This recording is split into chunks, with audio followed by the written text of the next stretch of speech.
800 hours, local time. The gray sky above the icy seas of Greenland was torn apart by the roar of jet engines as the U.S. Navy's Second Fleet shifted to its highest state of combat readiness. A shocking, insane event that defied all global intelligence predictions was unfolding before our eyes. French President Emmanuel Macron, in an uncontrollable fit of rage, ordered the French Navy's trump card, the nuclear aircraft carrier Charles de Gaulle, to lead a powerful carrier strike group, CSG, straight into the U.S. military exclusion zone. The goal is to use military force to send a strong message to the U.S. that Washington's ambition to unilaterally control this strategic island has become too aggressive and unacceptable. The U.S. under President Trump's tough second term is certainly not going to sit idly by and be threatened in its own backyard. As soon as the NORAD early warning radar system detected the French fleet signal, the U.S. Navy's Second Fleet, spearheaded by the supercarrier USS Gerald R immediately went on general quarters and raced to intercept the French fleet with a show of force. Tensions escalated to the extreme, but just as the world seemed poised to witness a civil war between the two oldest Western allies, White House Press Secretary Caroline Leavitt stepped up to the podium and poured cold water on Paris's aggression with a cold, cryptic statement: "I don't think European soldiers can influence the U.S. president's decision-making process or have any impact on his goal of controlling Greenland." But immediately after that seemingly arrogant statement, a surprise occurred that even the most imaginative people in the Kremlin could not have anticipated. Instead of celebrating NATO's fracture, the Russian General Staff had to sound red alert across the entire Northern Fleet Command. Why would a civil war between the U.S. and France cause Russia to panic to the point of ordering its nuclear submarines to execute an emergency withdrawal? Did Russian radar detect something even more terrifying than an aircraft carrier fleet? Or are we all being deceived by the largest military illusion of the 21st century? The truth behind this fleet is far more bizarre and sophisticated than you might imagine, and it begins with a deadly arrogance. The Arctic Ocean was churning as France's Charles de Gaulle Carrier Strike Group openly entered the Davis Strait with unprecedented aggression. U.S. electronic surveillance noted that the French fleet made no attempt to conceal its formation, operating its PAAMS fire control radar at maximum power and continuously scanning U.S. defense positions on Greenland. The engines of Rafale-M fighter jets roared in the sky, performing provocative flybys right in front of U.S. early warning radar stations. This was a show of force at the highest level, a risky move by Macron to force Washington to concede. France wants to prove that without European consensus, the U.S. will never have peace in the Arctic. But even more frightening than the aggression is the unusual noise of this fleet. Instead of moving in MCON emissions control to ensure safety, French warships continuously transmit wideband radio signals and activate active sonar systems, pounding the seabed with huge acoustic hammers. To military observers, this action is like a madman screaming on the battlefield. But in the eyes of those hiding beneath the ocean, this noise is a perfect shield.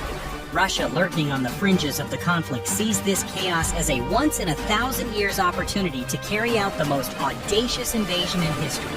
But before continuing, let's take a little bet.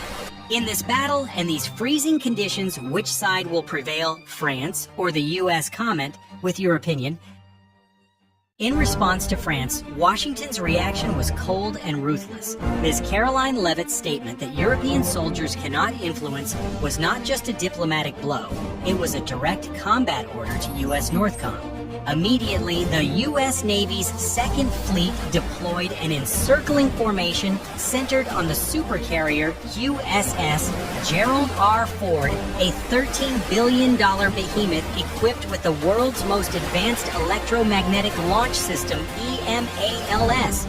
From the deck of the USS Gerald R. Ford, a squadron of EA-18G Growler electronic warfare aircraft took off simultaneously, carrying the latest generation of ALQ-99 jamming pods, creating a huge jamming screen covering the entire area of operation of the French fleet. In an instant, the entire electromagnetic spectrum in the South Greenland region was burned out. The U.S. activated noise barrage mode, bombarding all communication and radar frequencies with white noise. The screens of Russian and neutral countries' surveillance stations were immediately blanked out and all satellite signals were cut off. The U.S. was turning this area into an information black hole where no one could see or hear anything without permission from the Pentagon. The escalation did not stop there. The U.S. Arleigh Burke-class destroyers charged straight into the French formation, performing dangerous head-on maneuvers at 30 knots. The waves crashed violently, and the 5-inch gun barrels rotated continuously, locking onto each other's targets. A feeling of suffocation enveloped every sailor on board. Underwater, the situation was even more chaotic. Both the U.S. and France simultaneously activated their active sonar, creating a hellish acoustic environment. The sound waves collided with the underwater cliffs and icebergs, creating millions of false echoes. This chaos was the environmental condition that Russia's Northern Fleet had been waiting for over 2 decades to deploy its trump card. Taking advantage of NATO's chaotic activity stirring up the entire sea area, the Russian Northern Fleet admiral ordered 2 deep-sea monsters to launch. The Yasen-M class nuclear attack submarines named Kazan and Novosibirsk left their ambush positions and plunged into the chaotic area. These are the quietest submarines in the world, dubbed ocean black holes, carrying Zircon hypersonic missiles capable of flattening Washington in 5 minutes. Russia's plan is extremely sophisticated, using the chaotic noise from the U.S.-French confrontation as acoustic camouflage to slip through the GIUK gap and penetrate deep into the Atlantic Ocean undetected. The ultimate goal is to bring the Zircon hypersonic cruise missiles within range to threaten the U.S. East Coast. At 1200 hours on January 18th, Russian reconnaissance satellites reported to Moscow that their submarine formation was moving smoothly, using noise from French aircraft carriers to conceal the sound of their pump jet propulsion. The captain of the Kazan ordered an increase in speed to 20 knots, a reckless but necessary speed to get through the blockade as quickly as possible. He believed he was pulling off the con of the century, making NATO look like fools on their own turf, but they made a fatal mistake. The noise they were relying on to hide was actually a death knell composed just for them. At exactly 1530 hours, the battlefield situation changed so rapidly that Russian electronic warfare officers were unable to react. On the Link 16 tactical data link system, the French fleet's encrypted frequency suddenly synchronized completely with the U.S. Navy's NIFC-CA Naval Integrated Fire Control System. In reality, there was no civil war. All that grandiose military deployment was just a carefully orchestrated grand drama with a single purpose: to lure the Russian submarine fleet out of its lair. The U.S. and France understood that Russia's Yasen-M class submarines were so advanced that they were virtually invisible to conventional passive anti-submarine methods. To catch them, they had to be forced to move quickly and into a predetermined route. The French fleet's noisy movement and frenzied active sonar emissions were actually a trap.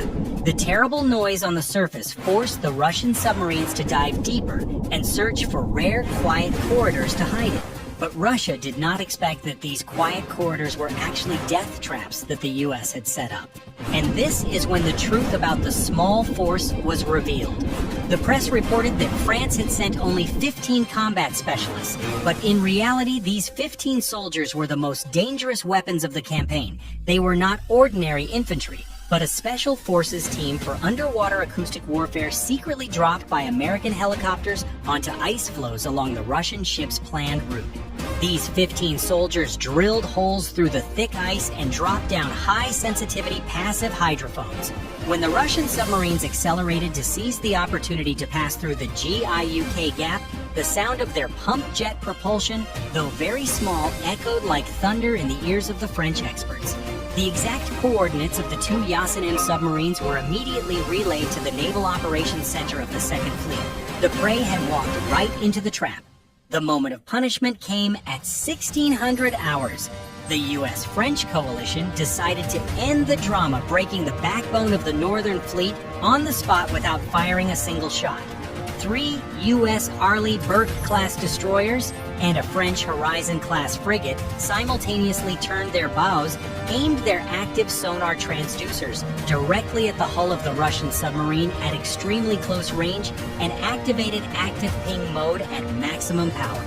In the sound-conducting environment of water, this attack created tremendous physical pressure.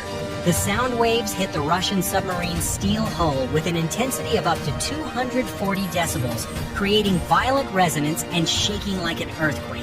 Inside the Kazan and Novosibirsk submarines, hell broke loose. Russian sailors clutched their heads in pain as their eardrums were assaulted by the piercing sound that penetrated the hull. Russia's sophisticated electronic systems and sonar sensors were burned out due to input signal overload. Not stopping there, the American P-8A Poseidon anti-submarine aircraft skimmed over the waves, dropping 4 training torpedoes in quick succession surrounding the Russian ships. The sound of the torpedoes' propellers whirring in their ears was a death sentence. Target locked. Russia was cornered.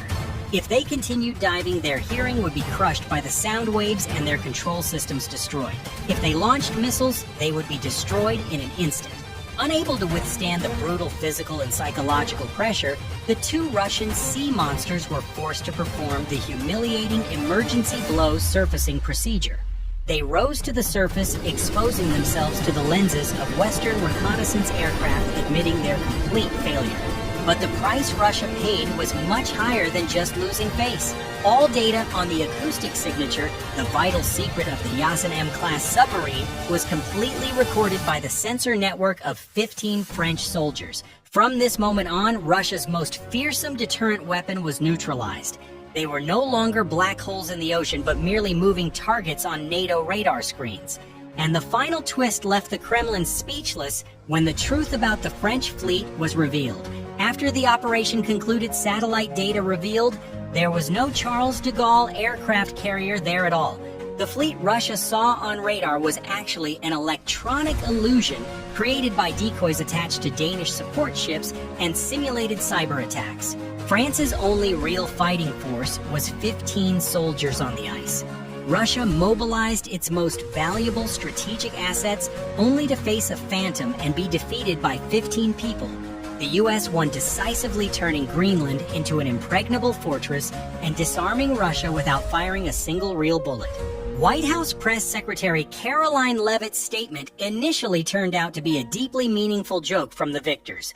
It is true that 15 soldiers could not fight the U.S. in a conventional way, but they were the key that helped the U.S. lock down the Arctic Gateway. The campaign ended as Russian submarines silently retreated toward the horizon, carrying with them the humiliation and fear of an invisible power they could not resist. The Arctic is no longer a disputed region. It has officially become America's impregnable Golden Dome fortress, protected not only by missiles, but also by the masterful cunning of the Western Alliance. In your opinion, after this devastating blow, will Russia lie low and take the hit, or is it quietly preparing a more devastating retaliatory strike against the U.S. satellite system? Will the U.S.-France alliance remain stable, or is this just a temporary handshake for mutual benefit? Share your analytical insights in the comments section, as we are eager to hear perspectives from strategists like you. If you think this tactical breakdown has exposed the most shocking military secrets, hit the like button and don't forget to subscribe and turn on notifications, because the next classified file on President Trump's project will be unlocked in our next video, and trust me, you won't want to miss it. Thank you for watching. Goodbye and victory.